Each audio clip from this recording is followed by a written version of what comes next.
Hi everyone. I'm here today with the first of what I believe will be several videos that I'd like to share with you regarding a situation that I feel very deeply about and am concerned about. And that situation is the ongoing war in Gaza, the war between Israel and Hamas, the war that was sparked by the attack of Hamas on Israel on October 7, in which 1,200 Israelis were killed. This did not happen out of nowhere. It was a surprise, but it was not without historical background. The conflict between Israelis and Palestinians has been going on for decades, generations now, since the creation of the State of Israel in 1948. And of course, for long periods of time before then, in various ways with various people groups.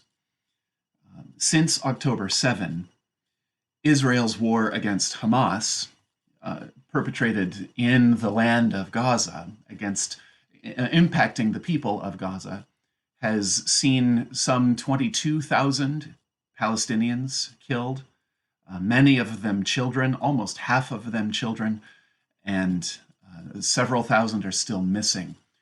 For scale, this is 15 to 20 times as many people who have been killed in Gaza as were killed in Israel on October 7.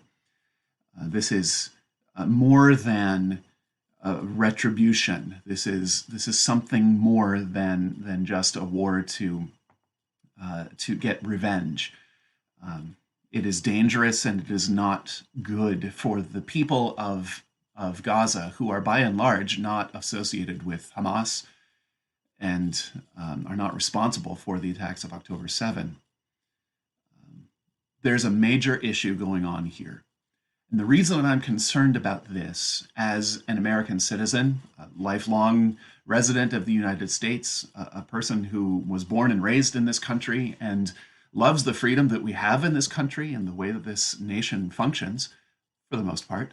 The reason I'm concerned about this is because we in the United States have supported financially and militarily the nation of Israel.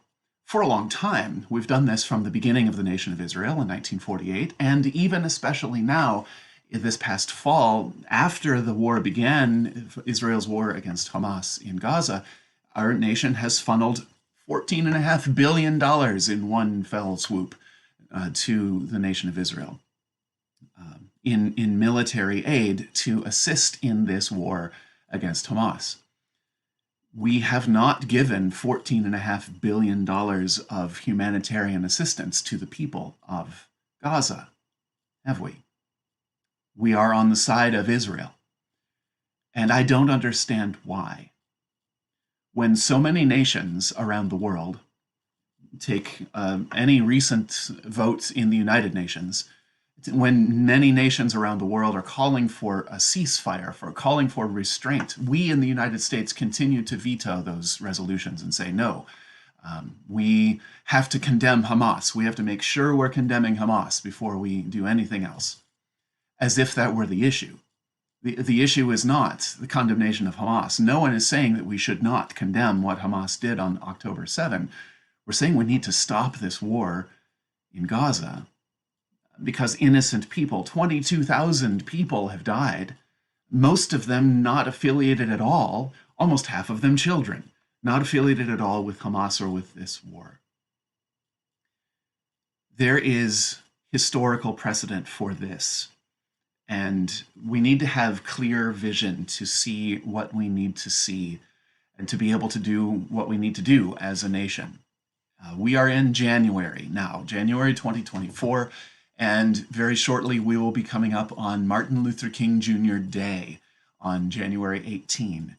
That's a day that we have as a national holiday to remember Martin Luther King Jr. and his impact on our society.